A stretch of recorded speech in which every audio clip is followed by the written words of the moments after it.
सियावर रामचंद्र की जय। श्री कृष्ण कन्हैया लाल की जय। श्री रामचरित मानस विमल कथा करऊं चित लाय। आसन आई विराजिए श्री पवन पुत्र हर्षा। जयति कवि कुमुद चंद्रो हुयसी हर्षवर्धन तुलसी। सुजन चकोर कदम्बो यत कविता कौमुदी। नीलाम्बुज श्यामल कोमलांगम सीता समारोपित वाम भागम। पाणौ महासायक चारु चापम। नमामि रामं रघुवंशनाथं। नमामि रामं रघुवंशनाथं। वन्दे विदेहतनया पदपुण्डरीकम्। कैशोरसौरभृशमाहित योगिचित्तं। हन्तुं त्रितापमनिशं मुनिहंस सेव्यं। सन्मानसाय परिपीतपरागपुञ्जम्। कृष्णाय वासुदेवाय देवकीनन्दनाय च नन्दगोपकुमाराय गोविन्दाय नमो नमः।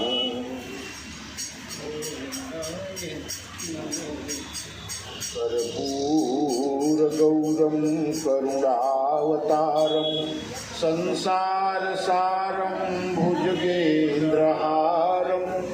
सदा वसन्तं हृदयारविन्दे भवं भवानी सहितं नमामि।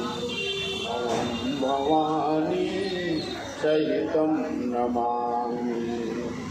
अतुलित बलधाम महेम शैलावदेहं। दनुज बन कृशानम ज्ञानि नाम अग्रगण्यं। सकल गुण निधानम वानराणामधीशं। रघुपति प्रिय भक्तं वातजातं नमामि। रघुपति प्रिय भक्तं वातजातं नमामि। जय जय श्री राधारमण जय जय नवल किशोर। जय गोपी चित चोर प्रभु जय जय माखन चोर। सियावर रामचंद्र की जय। वृंदावन बिहारी लाल की जय। चलिए बड़े प्रेम से अधरम मधुरम वदनम मधुरम नयनम मधुरम हसितम मधुरम हृदयम मधुरम गमनम मधुरम मधुराधिपतेरखिलं मधुरम वचनं मधुरं चरितं मधुरं वचनं मधुरं वलितं मधुरं चलितं मधुरं व्रणितं मधुरं मधुराधिपतेरखिलं मधुरं वेणुर्मधुरो मधुर पाणिर्मधुर पादो मधुर वेदं मधुरं सत्यं मधुरं मधुराधिपतेरखिलं मधुरं गीतं मधुरं गीतं मधुरं भूतं मधुरं दूतं मधुरं रूपं मधुरं तिलकं मधुरं मधुराधिपतेरखिलं मधुरं करणं मधुरं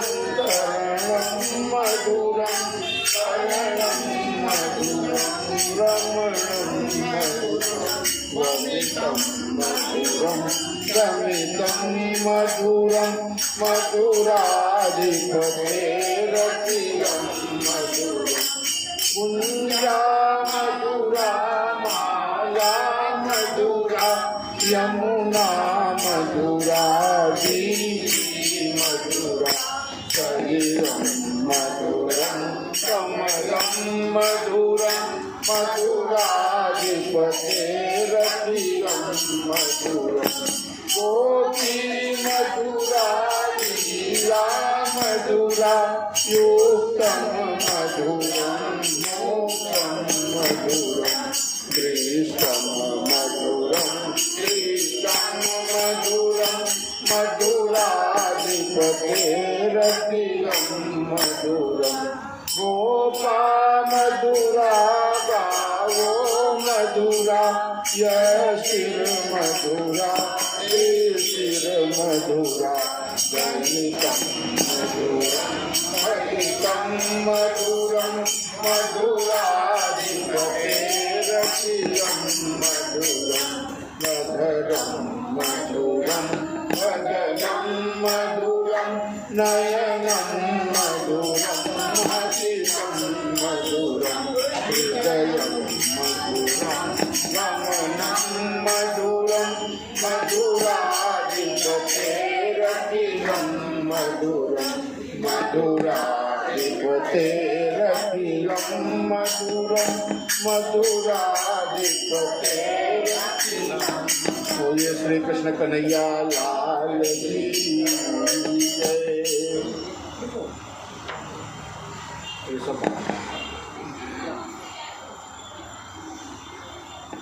तो सियावर रामचंद्र की जय।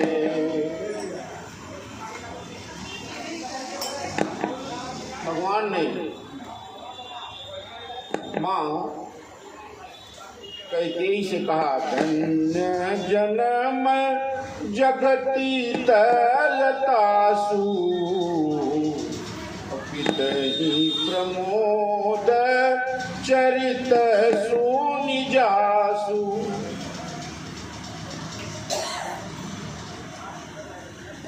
जीवन उसी का धन्य है धरती पर जिसके चरित्र को सुनकर पिता हर्षित हो जाए, प्रसन्न हो जाए। और ऐसे पुत्र के लिए चारों पदार्थ, चारी पदार्थ करत लता के, चारों पदार्थ उसके हाथ में बिना परिश्रम के आ जाएंगे। किसके हाथ में आ जाएंगे? पितु मातु प्राण समझा के। जिसको माता और पिता अपने प्राण के समान प्रिय हैं, उनके लिए चारों पदार्थ हाथ में बिना परिश्रम। ऐसे पुत्र निरंतर जीवन में सफल हैं। चारी पदार्थ करत लता के, पितु मातु प्राण समझा के। इसके माता पिता प्राण के समान प्रिय हैं। भगवान ने पिताजी से आज्ञा लेकर और माँ के यहाँ गए। अयोध्या में ये तुरंत बात चारों ओर पहुँच गई कि महारानी कैकेयी ने हट करके राम को वनवास दिया है।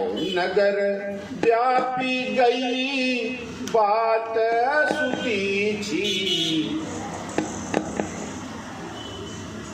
पूरे नगर में यह बात, जैसे बिच्छू तो एक जगह डंक मारता है और दर्द पूरे शरीर में होता है, उसी प्रकार से घटना घटी कहाँ है? अयोध्या के राजमहल में। लेकिन उसको पूरे अयोध्या में फैलने में समय नहीं लगा। पूरे अयोध्या में फैलने में समय नहीं लगा।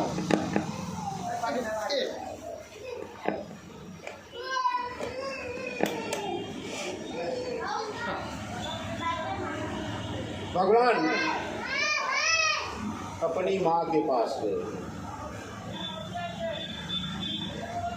और अयोध्या में क्या चल रहा है? का सुनाई विधि का है सुनावा,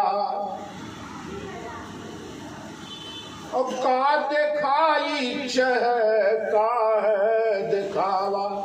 अयोध्या में चल रहा है कि आज अभी दिन में कौन सा प्रसंग चल रहा था और अभी रात बीती नहीं है, कौन सा प्रसंग हो गया। ब्रह्मा की देखनी में बड़ी शक्ति है, कब पलट दे इसका कोई भरोसा नहीं है। अयोध्या में बात पूरी तरह से जब फैली तो सबके कानों कानों में खबर पहुंची, सब आपस में बात कर रहे हैं। क्या? एक कही भल भूपन कीना, बर बिचारी नहीं घूमती दीना। अयोध्या का एक नगर निवासी कहता है कि महाराज ने ठीक नहीं किया। जब जान रहा है कि कैकेयी का कोई भरोसा नहीं है तो उन्हें कैकेयी को सोच विचार कर वरदान देना चाहिए था, पूछ कर और बताकर कि ये वरदान मैं नहीं दे सकता। बर विचार नहीं घूमती दीना, यानी वरदान उसको दिया जाए जो वरदान का गलत उपयोग न करे।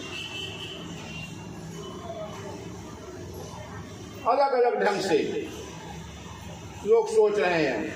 और फिर आगे कहता है नगर निवासी, जो हठी भयऊ सकल दुख भाजन।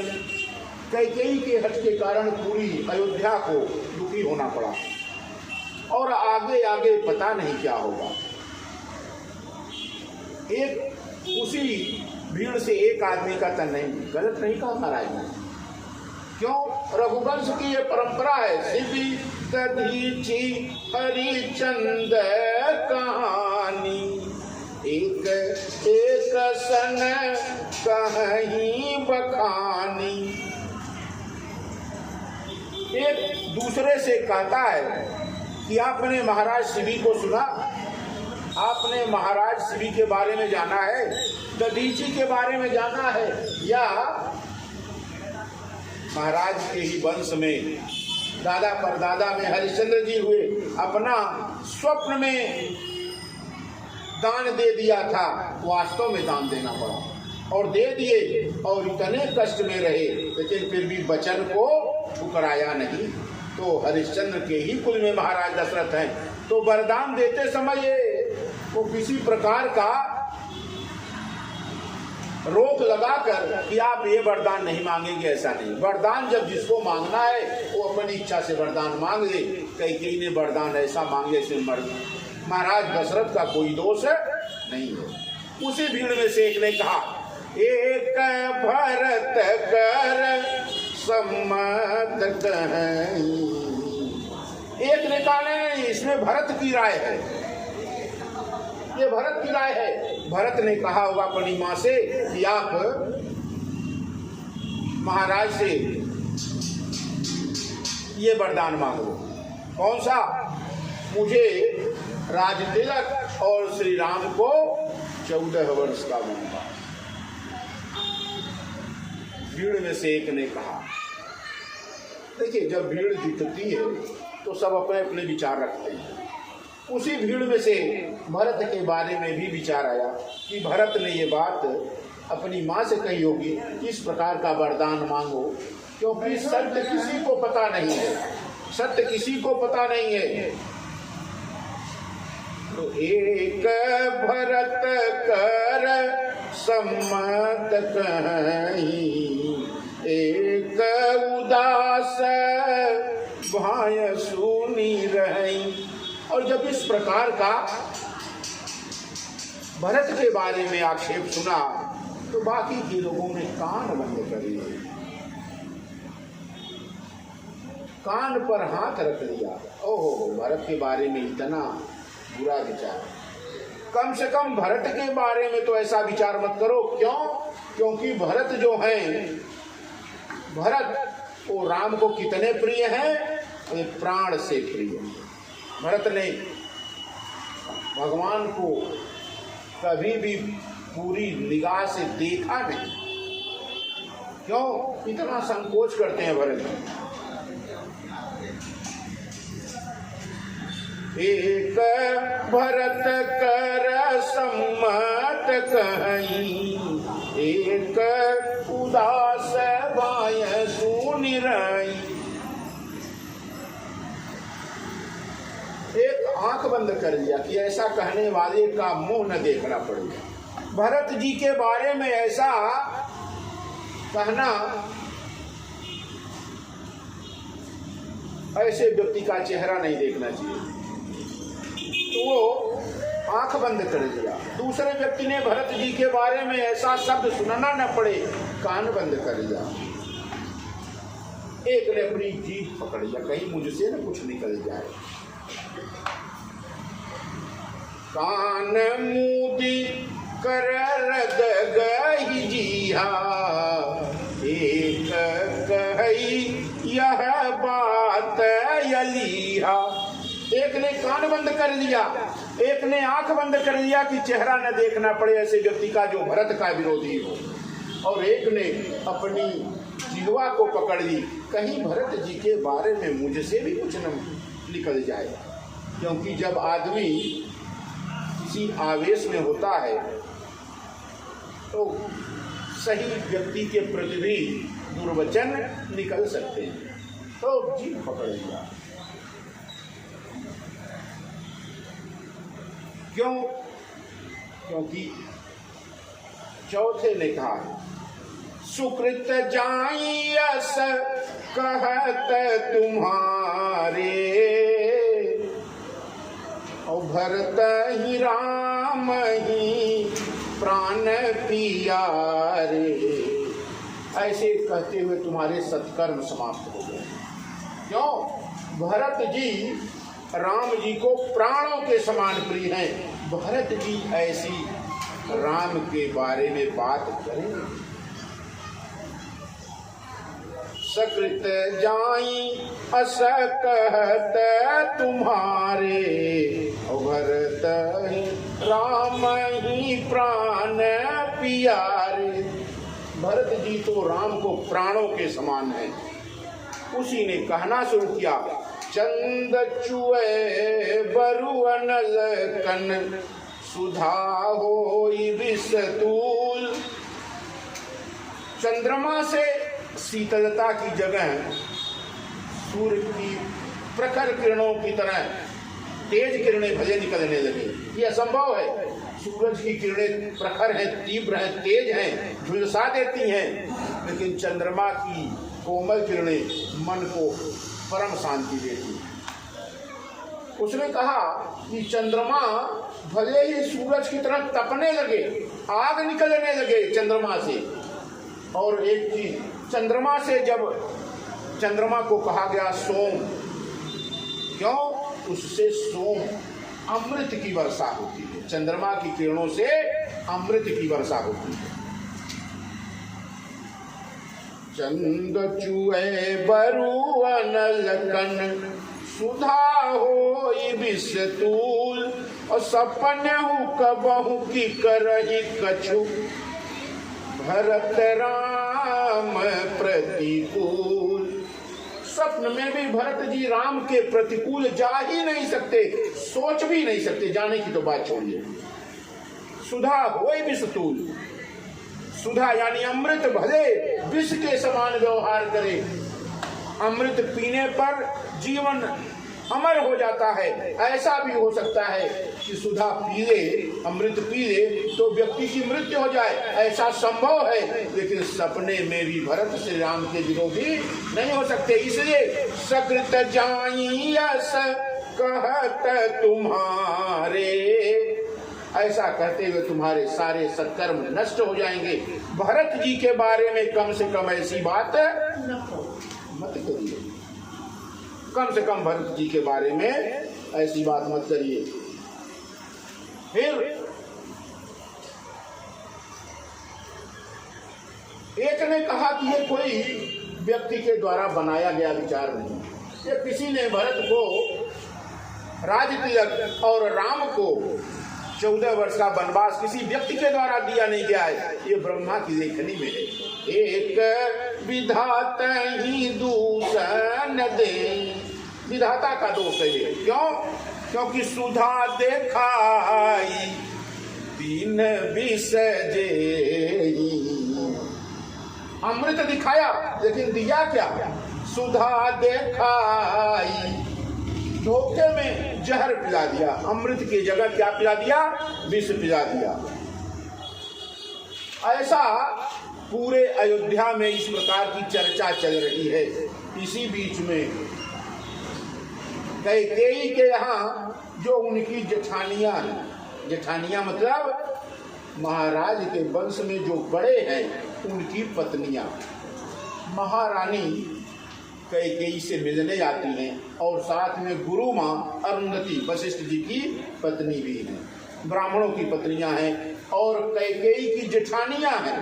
विप्र वधू कुलमान्य जठेरी, विप्र ब्राह्मणों की पत्नियां और कुलमान्य जठेरी, जठेरी मतलब जो कुल में सबसे बड़ी बड़ी स्त्रियां हैं, वो आती हैं किसको समझाने? कैकेयी को।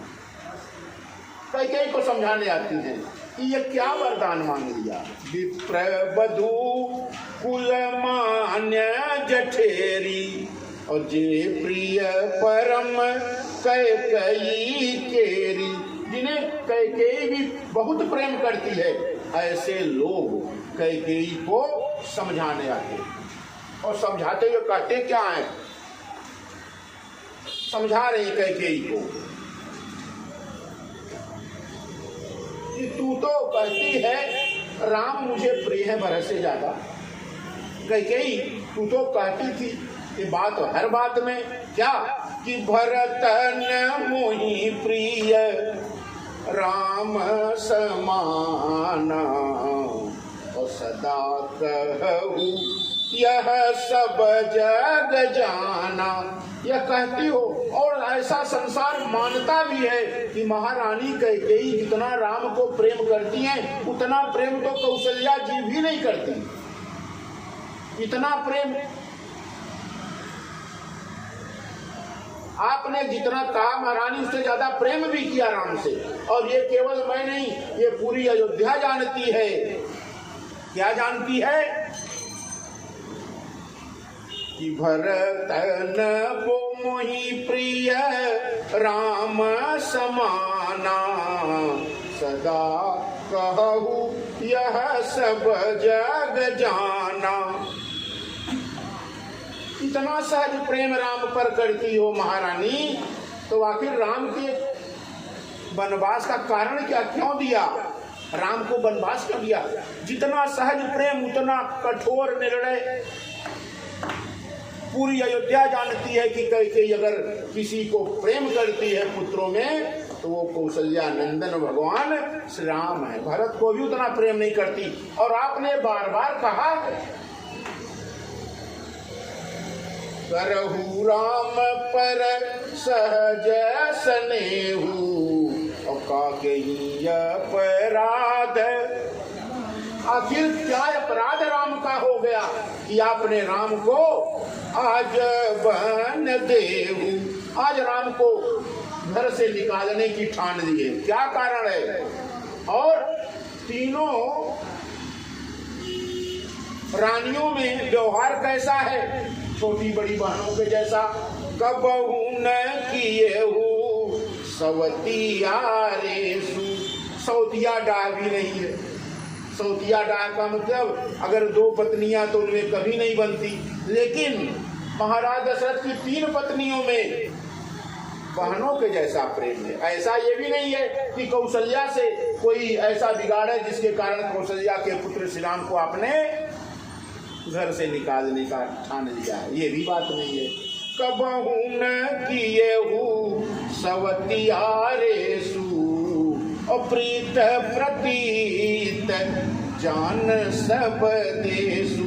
आपके प्रीत में लोग इतना प्रेम व्यवहार विश्वास करते हैं, तो आखिर मूल में ये है, बहुत प्रकार से समझाना चाहा,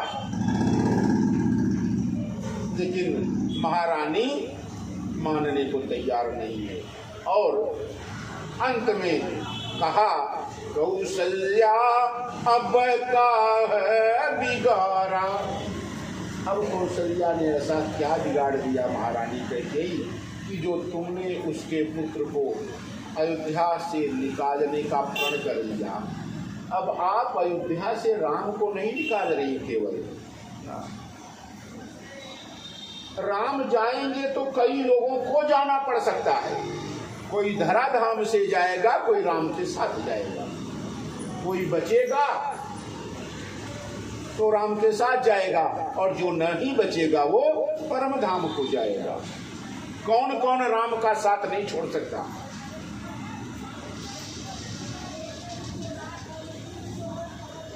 सीय की पिय संग परिहरहि लखन की रही है धाम, और राज की भूजब भरतपुर नृप की जी बिनु राम। ये बताइए कि सीता जी जानकी राम के संग जाएंगी ही जाएंगी, इसमें दो राय, क्योंकि वो राम की छाया है और राम की छाया राम के साथ ही जाएगी। और लक्ष्मण वो तो राम का परम सहचर है। सीय की पिय संग परिहरि लखन की रही है धाम। अयोध्या धाम में लक्ष्मण भी नहीं रहेंगे। और राज की जब इस राज्य को लेकर आप क्या करेंगी, क्यों? क्योंकि वो राज्य जिसको आप देना चाहती हैं, राज की जब भरतपुर नृप की जी बिनु राम, इस राज्य के लेने का आपका कोई औचित्य नहीं बनेगा। क्यों? क्योंकि न तो भरत जीवित बचेगा, न तो अयोध्या नगर जीवित बचेगी, और न तो महाराज दशरथ जीवित बचेंगे। ये तीनों जीवित नहीं बचने वाले। राज की जब भरतपुर नृप की जी बिनु राम, राम के बगैर न तो भरत जीवित बचेगा, न अयोध्या जीवित बचेगी, न महाराज दशरथ जीवित बचेंगे। इसलिए ऐसे राज्य लेने का क्या प्रयोजन? तब क्या करें? ऐसा विचार करके आप मेरी एक बात मानिए। क्या? भरत ही अवसी देहु जो बराजू। ये कौन कह रहा है? ये उस घर की बड़ी जेठानियां जो है महारानी कैकेयी की, वो और गुरु माँ अरुंधति पत्नी है किसकी? वशिष्ठ जी की पत्नी अरुंधति। वो कह रही हैं कि भरत ही अवसी देव जो बराजू। अयोध्या का राजा राम बने या भरत बने, ये किसी को जरा सा भी परहेज नहीं है, किसी को कष्ट नहीं है। राम की जगह अयोध्या का राजा अगर भरत बनते तो भी कोई उतना ही आनंद है। क्यों? क्योंकि राम और भरत में जरा सा भी अंतर नहीं है। भगवान जब गए विवाह के समय बालकांड में, तो भरत जी को जब लोगों ने देखा तो बताया भाई यही दूल्हा है। क्यों? क्योंकि भरत राम की प्रतिछाही, भरत और राम ऐसा लगता है एकदम एक हैं। अकेले में भरत को देख ले तो राम होने की शंका होती है कि राम ही है ये, इतना। और लक्ष्मण और शत्रुघ्न एक जैसे हैं, लखन शत्रु सुदन एक रूपा। तो भरत और राम में कोई अंतर नहीं है। तो आप भरत को अगर राज देना चाहती हैं महारानी, तो इसमें किसी अयोध्या वासी को कोई कष्ट नहीं है। लेकिन दूसरा, कानन का राम कर काजू, राम को जो आपने वनवास देने का ठाना है, ये बड़ा कष्टप्रद है। क्यों? क्योंकि नाही न राम राज्य के भूखे, राम तो राज्य चाहता ही नहीं, राम राज्य नहीं चाहता। वो तो जब महाराज ने राज देने का निर्णय किया तो राम कहने लगा कि आखिर महाराज ने मेरे अंदर कौन सा ऐसा अवगुण देख लिया जिससे राम को राज देना।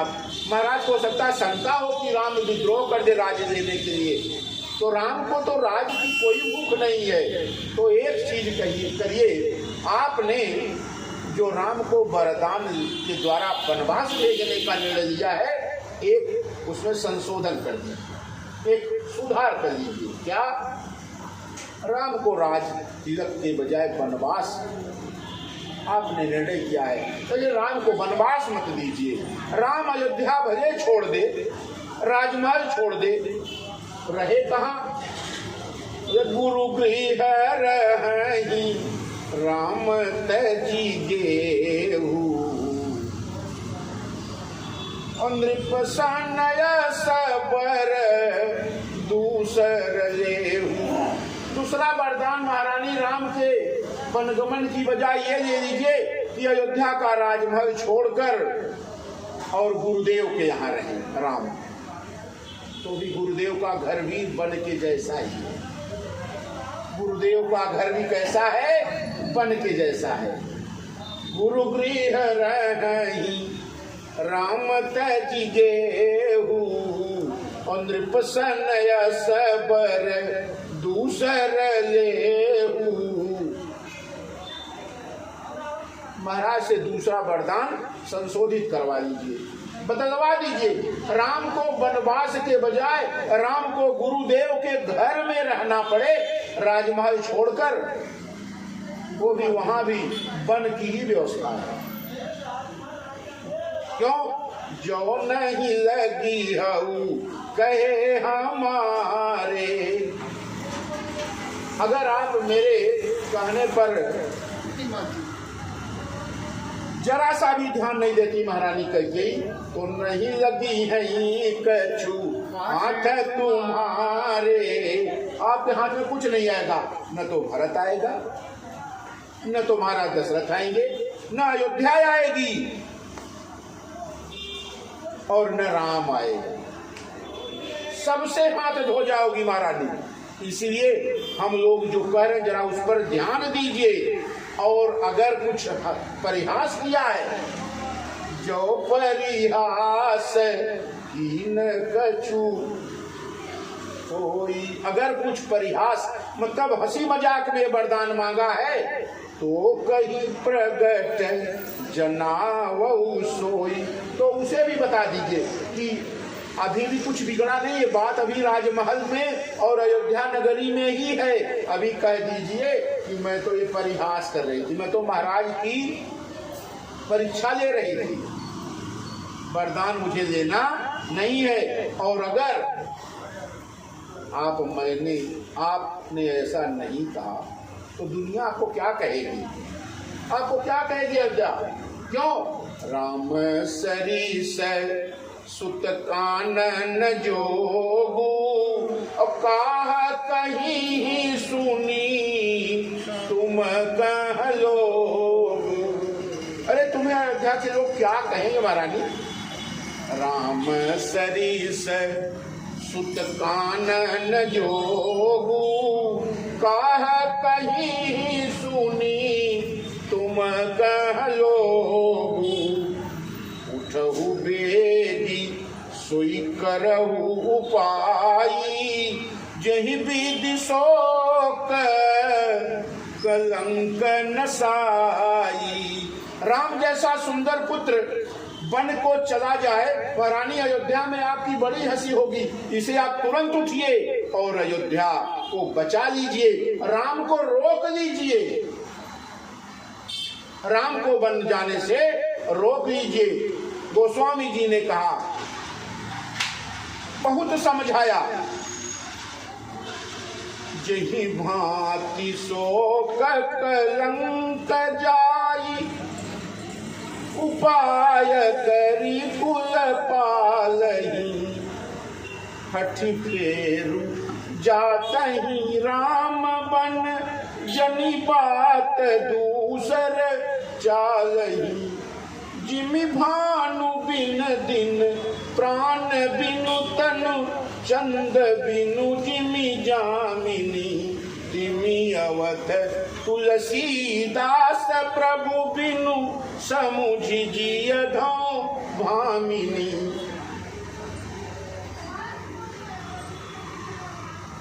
बड़ा सुंदर, बड़ा सुंदर स्वामी जी ने बताया।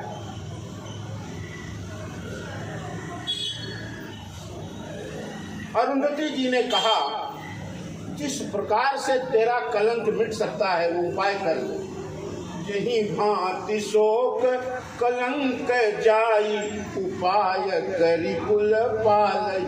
अपने कुल को बचा लो। हठि फेरु राम ही जात बन, जनी बात दूसर चालही। हठ करो, राम वन जाने लगे तो हठ करो कि राम वन को नहीं जाना, नहीं तो पूरा परिवार समाप्त हो जाएगा। हठि फेर जात ही राम बन, जनी बात दूसर चालही। क्योंकि महारानी कैकेयी, जिमि भानु बिन दिन, प्राण बिन तन, चंद बिनु जिमि जामिनी, अतिमि अवध तुलसीदास प्रभु बिनु, समुझि जिय धौ भामी। जिस प्रकार से अगर सूरज न निकले तो दिन का कोई महत्व नहीं होता, और जब प्राण शरीर से निकल जाए तो उस शरीर का कोई महत्व नहीं होता। उसी प्रकार से जब राम अयोध्या से निकल जाएगा तो अयोध्या कैसी हो जाएगी। जिमि भानु बिन दिन, प्राण बिन तनु, चंद बिनु जिमि जामिनी, तिमि अवध तुलसीदास प्रभु बिनु, समुझि जिय धौ भामिनी। तो ये धौकनी की तरह, धौकनी देखा है आप लोगों ने, लोहार की जो भट्टी होती है वो चमड़े की बनी होती है, और जब उसको आप रस्सी से पकड़ के खींचते हैं तो बड़े बड़े लोहे को क्या करती है, पिघला देती है। अयोध्या में वो धौकनी की तरह अयोध्या की स्थिति हो जाएगी महारानी।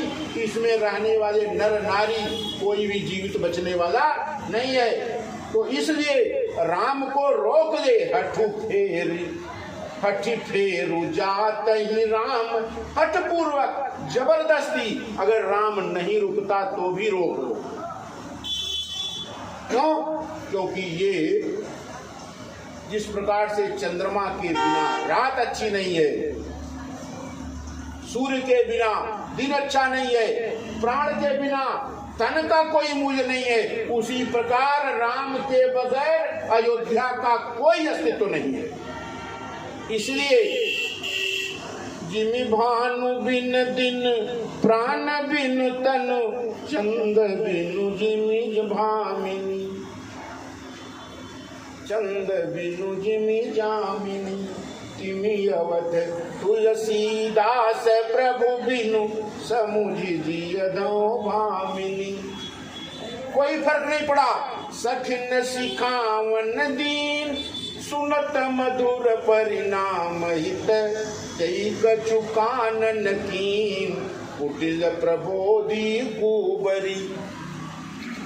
सखियों ने बड़ा ज्ञान दिया, लेकिन गुरु ऐसा मिला है कि गुरु की बात पर, गुरु कौन? मंथरा। मंथरा की कुबरी की बात पर कैकेयी को इतना विश्वास है कि अपने हित की बात भी नहीं समझ पा रही है। इधर समझा रही हैं गुरुदेव की पत्नी अरुंधति जी, और उधर भगवान पहुंचे मां कौशल्या के निवास में।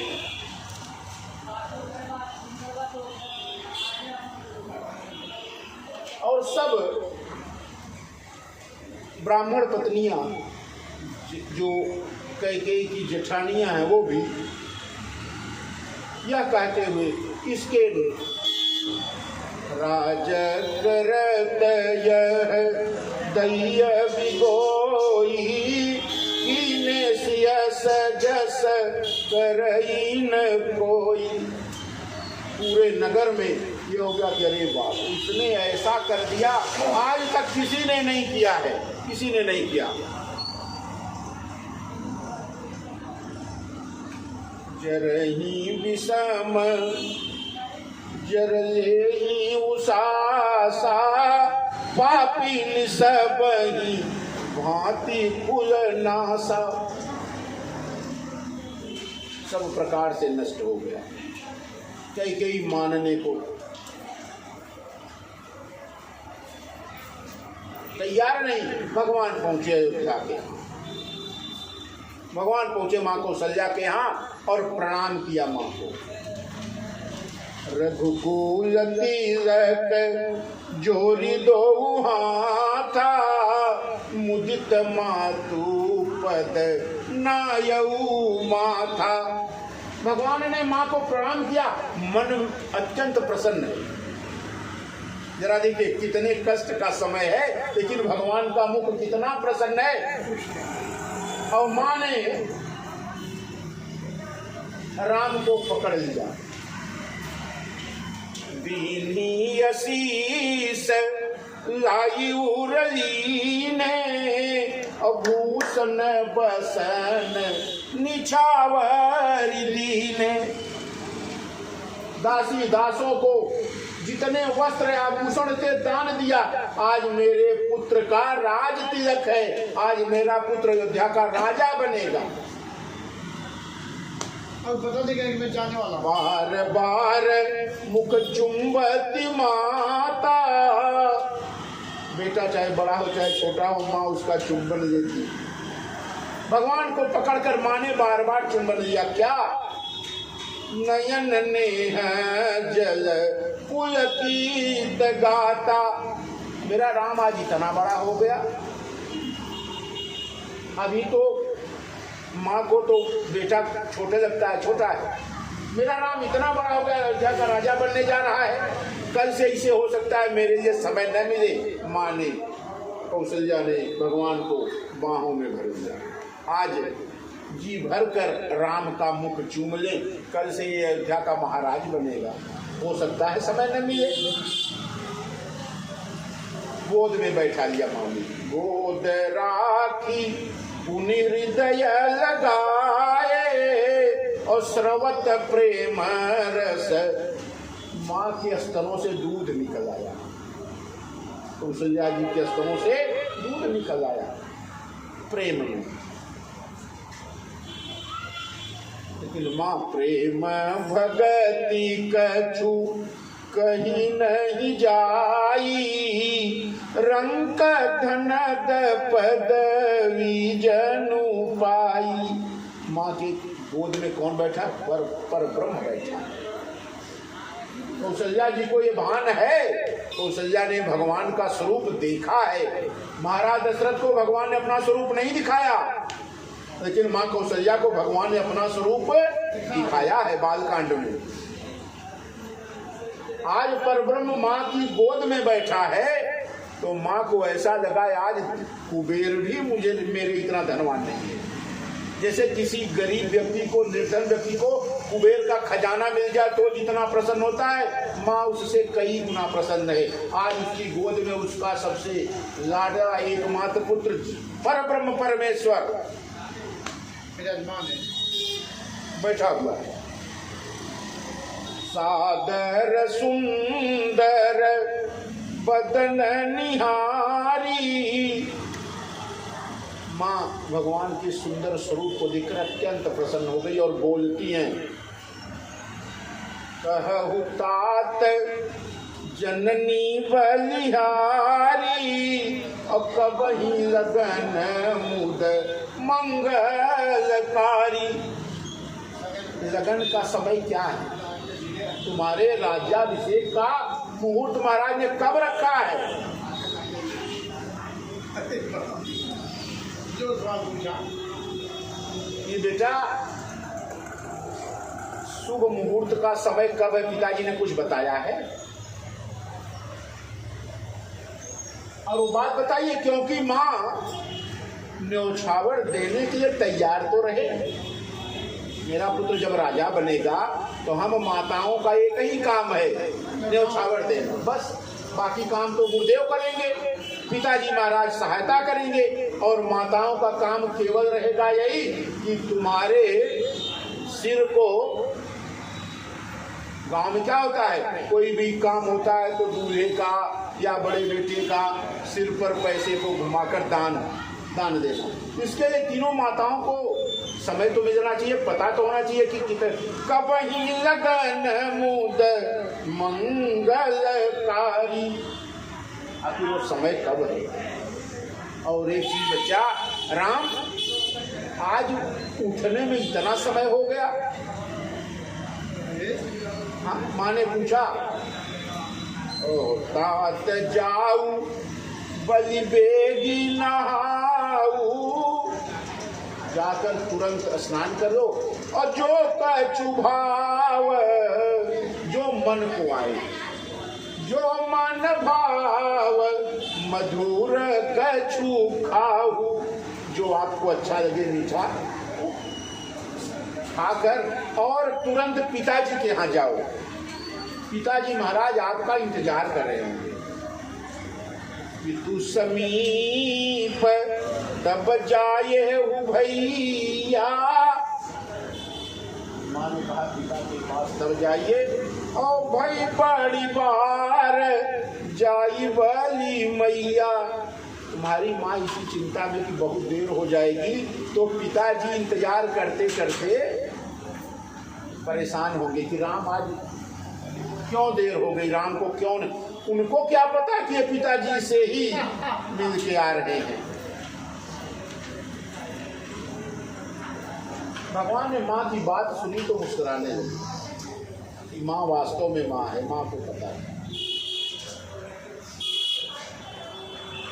भगवान बड़े शांत से माँ को उत्तर देते हैं, माँ दीन मोहि कानन राजू। माँ, पिताजी ने तो मुझे राज दे दिया। कहाँ, कब? और आज रात में मेरा हो गया है वनवास, राज मिल गया। कहाँ का? मुझे वन का राजा बनाया। मुझे भरत छोटा है ना, अयोध्या छोटी है, तो छोटे को छोटा राज्य और बड़े को वन। मुझे वन का राज्य दिया, क्योंकि वन बहुत है, वन विशाल है, तो छोटे को छोटा राज्य मिला है।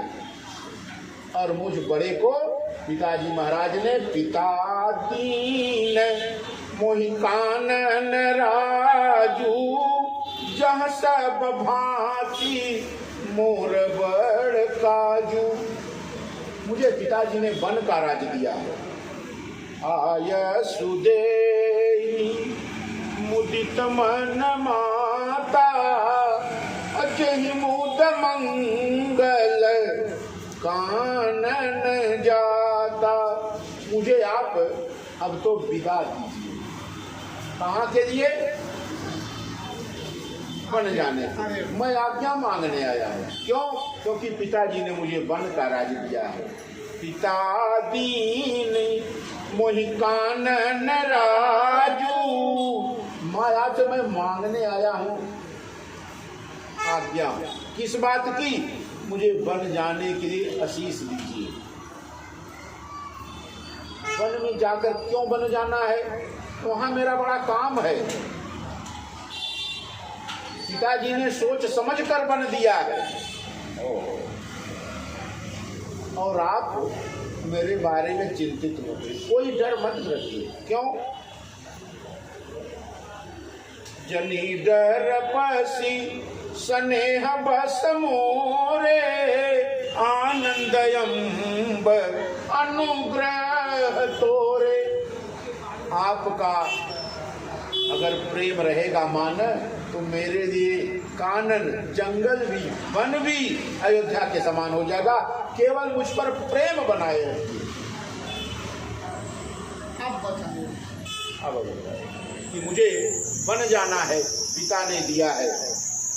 कितने दिन का? वर्ष 4-10 विपिन बसी करी पितु बचन प्रमाण। 14 वर्ष का दिया है। 4 और 10 14 वर्ष का दिया है।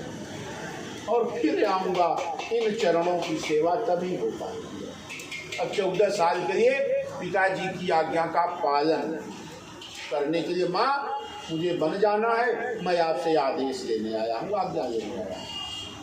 और ये बात भगवान ने इतने सहज ढंग से कह दी कि माँ को लगा ये मजाक में होगा, इसका परिहास होगा।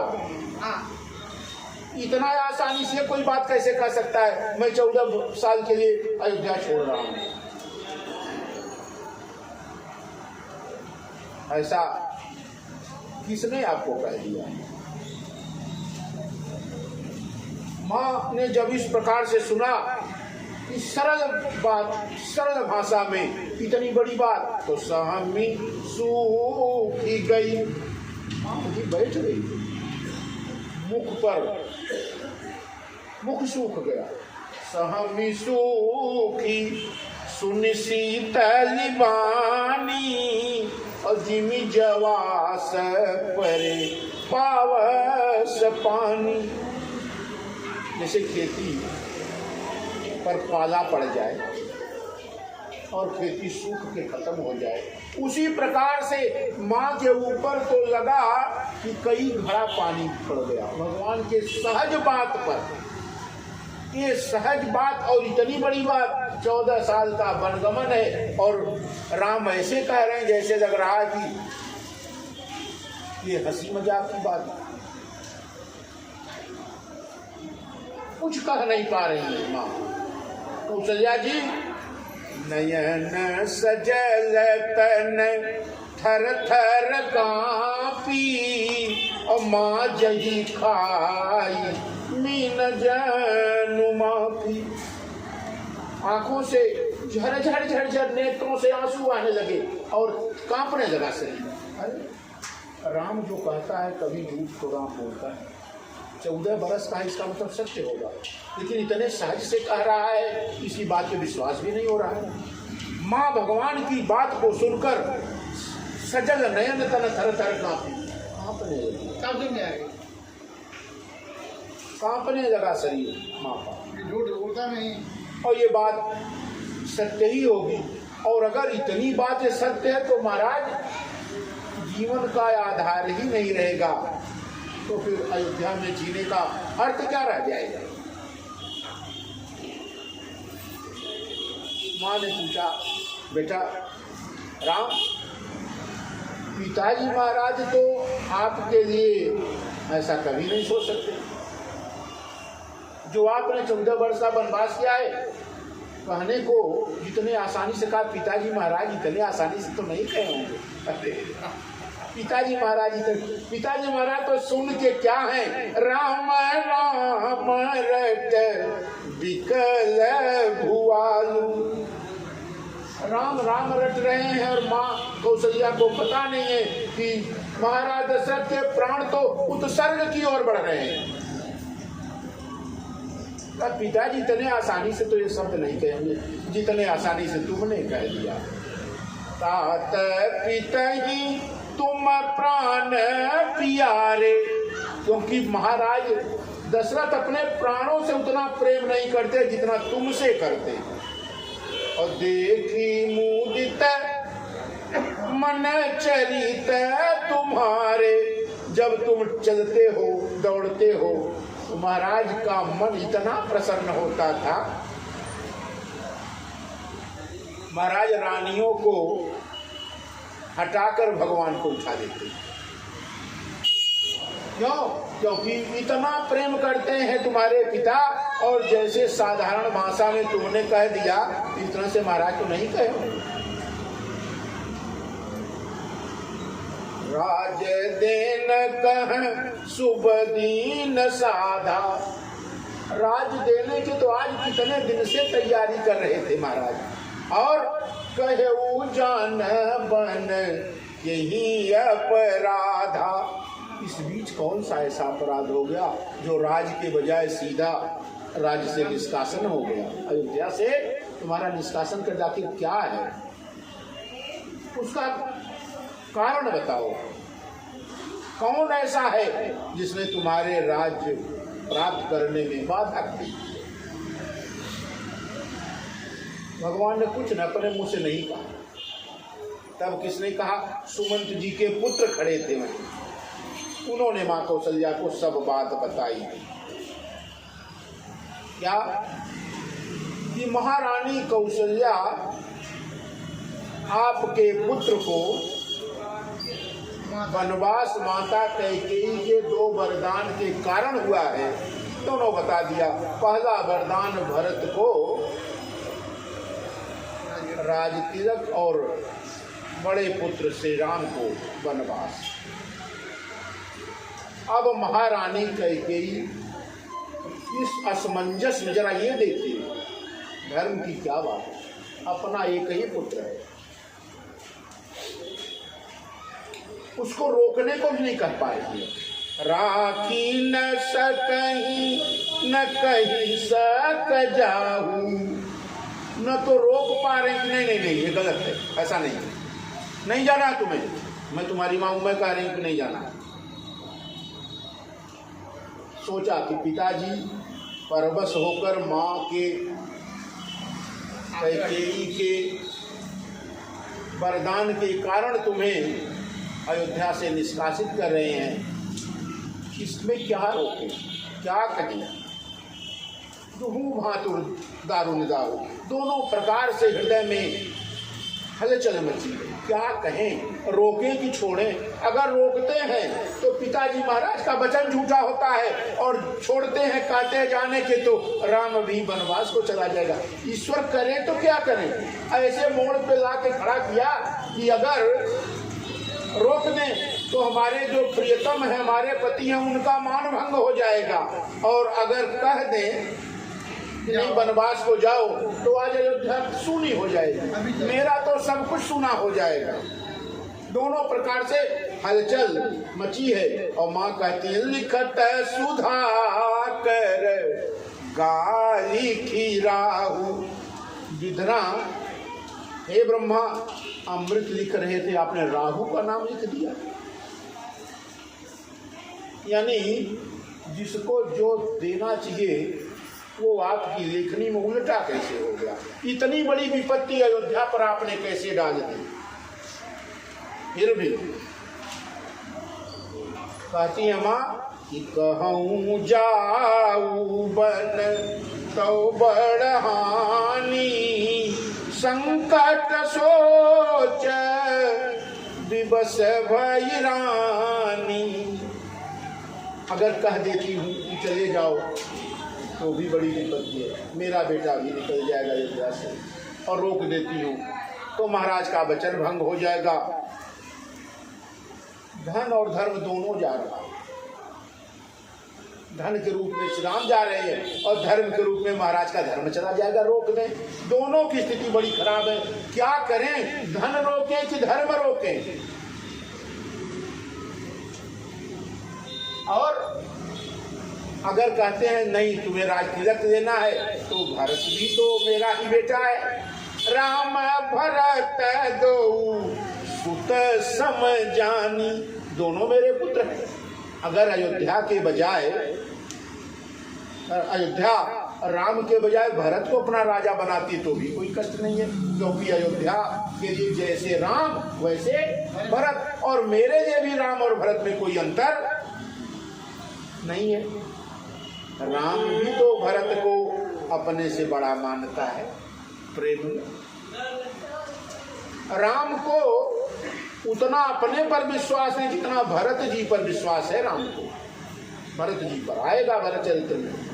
भरत चरित्र बहुत सुंदर है। अभी भरत जी का चरित्र नहीं आया। भरत जी का चरित्र जब आएगा तो मैंने कहा कि वो चरित्र मुझसे नहीं कहा जाता।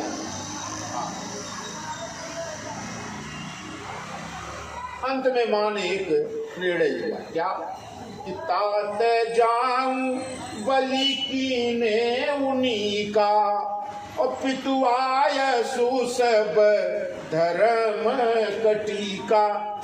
जानते हो बेटा, सबसे बड़ी आज्ञा पालन किसकी होनी चाहिए? पिता की, क्योंकि पिता की आज्ञा सभी धर्मों का मूल है। पिता की आज्ञा का पालन कर लीजिए, आपको किसी धर्म की करने की कोई आवश्यकता नहीं है। और अगर आपने पिता को बार बार अपमानित किया तो हजारों धर्म करते रहिए, किसी का कोई फल नहीं।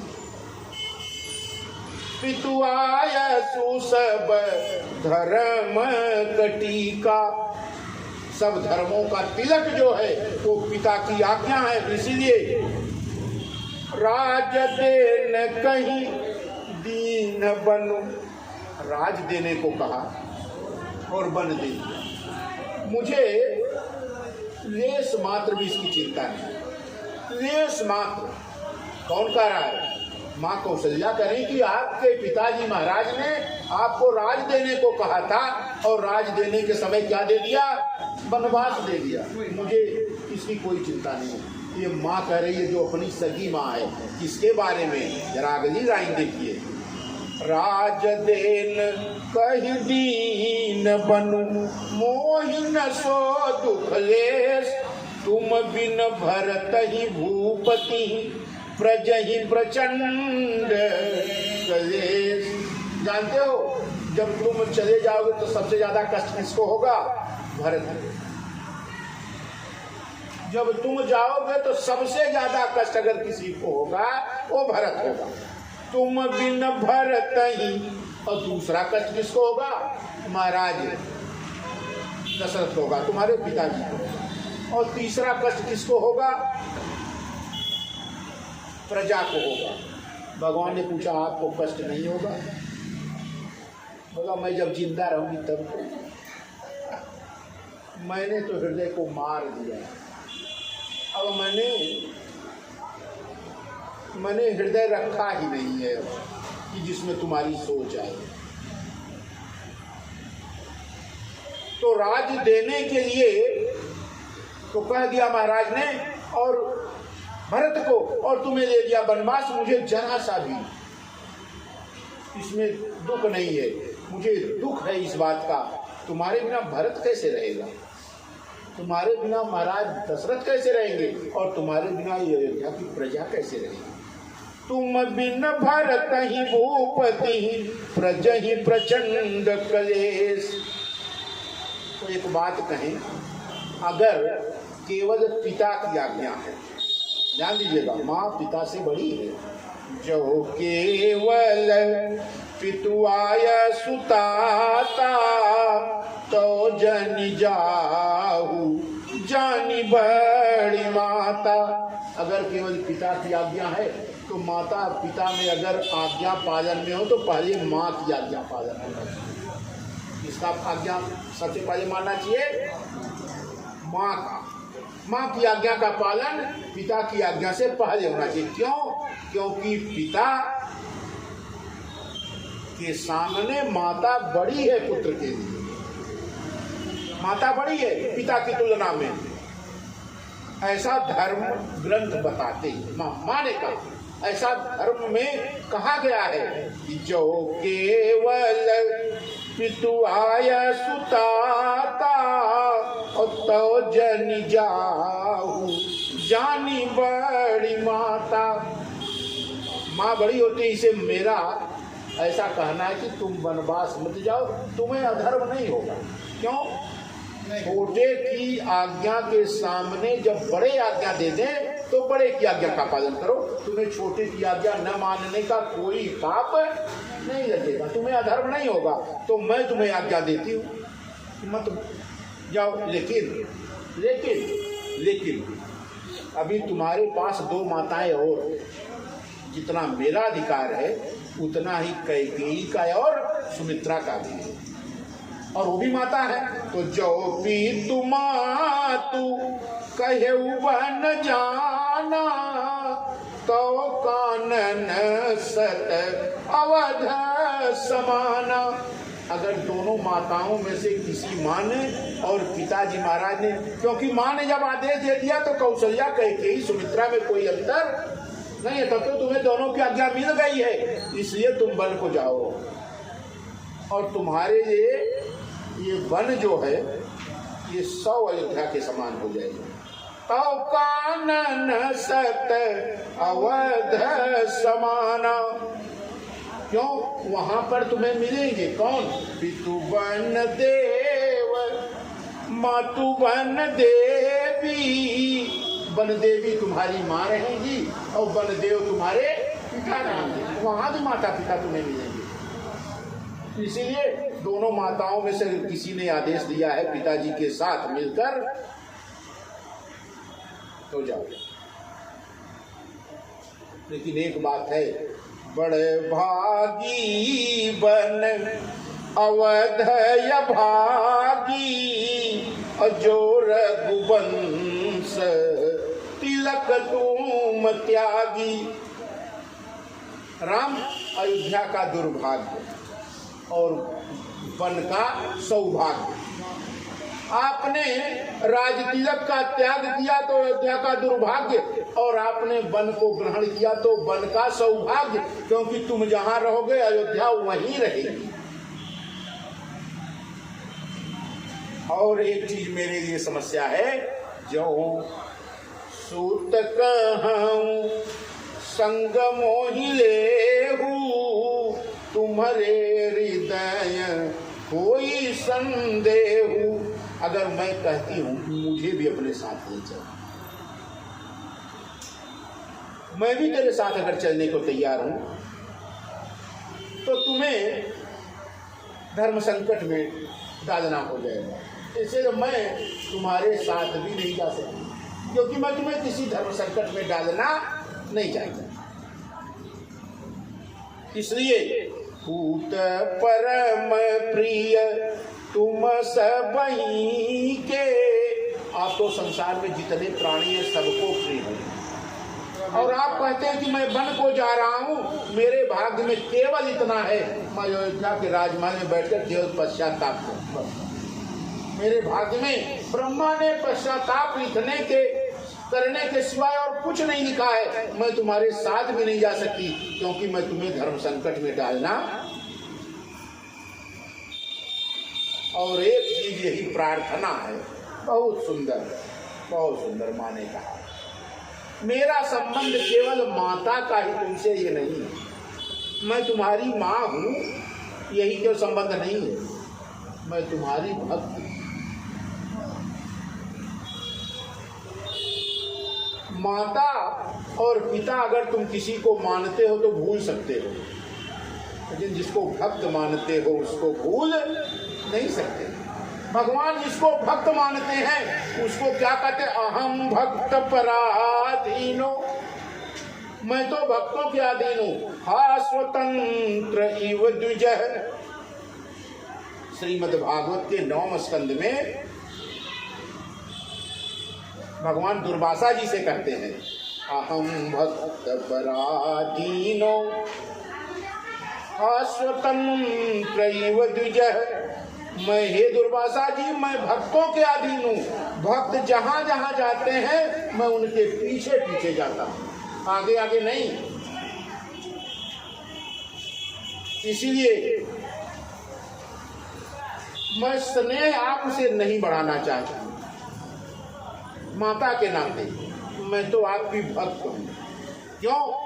मानी मातु कर नात बलि सूरति बिसरी जनी जाय। केवल माता का अगर मुझसे मानेंगे संबंध तो भूल सकते हैं, लेकिन जब भक्त का संबंध मानेंगे तो आप तो अपने भक्तों को कभी नहीं छोड़ते।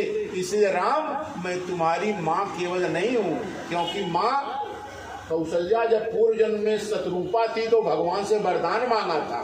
कौन कौन सा? जे निज भगत नाथ तवयहि और जो सुख पावई जो गति लहई। महाराज, माँ शत्रुपा कहती हैं भगवान श्री राम से कि आपके भक्त कौन सी गति पाते हैं, आपके भक्त कौन सा सुख पाते हैं। वही सोई सुख सोई गति सोई भगति सोई निज चरण स्नेह, सोई विवेक सोई रहनी प्रभु हम ही कृपा करी देव। अपने भक्तों को जो सुख देते हैं, जो भक्ति देते हैं, जो ज्ञान देते हैं, जो विराग देते हैं, 6 चीजें मांगी माँ ने। सोई सुख सोई गति सोई भगति सोई निज चरण स्नेह, सोई विवेक सोई रहनी प्रभु हम ही कृपा करी देव। ये 6 चीज महाराज हमको दीजिए, भक्ति भी दीजिए जो आप अपने भक्तों को देते हैं, सुख भी वही दीजिए भक्ति वाला। इसीलिए माँ कहती है मैं केवल माँ नहीं हूँ आपकी। और महाराज ने भक्ति नहीं मांगी थी, महाराज ने क्या मांगा था। महाराज दशरथ जब पूर्व जन्म में मनु थे तब क्या मांगे थे, सुध भी सही कहतव पदरती हो मोहि बड़ मूढ़ कहती न को। महाराज दशरथ, महाराज मनु ने दशरथ के अवतार लेने से पहले महाराज मनु अपने मांगते समय कहते हैं महाराज मेरा प्रेम आप में पुत्र के जैसा हो, मैं आप में आपका भगवत स्वरूप न देखूं, क्योंकि अगर मुझे याद रहेगा कि ये भगवान है तो मैं पुत्र जैसा प्रेम नहीं कर पाऊंगा। इसे महाराज आपको शुद्ध विषयी कह तव पदरती हो, आपसे बिछो जिस दिन हो महाराज उसी दिन मेरा प्राणांत हो जाएगा, आपसे बिछो नहीं हो। लेकिन माँ ने क्या मांगा, माँ ने प्राणांत नहीं मांगा, मेरी सुधी भक्त के नाते आप रखे रहिए।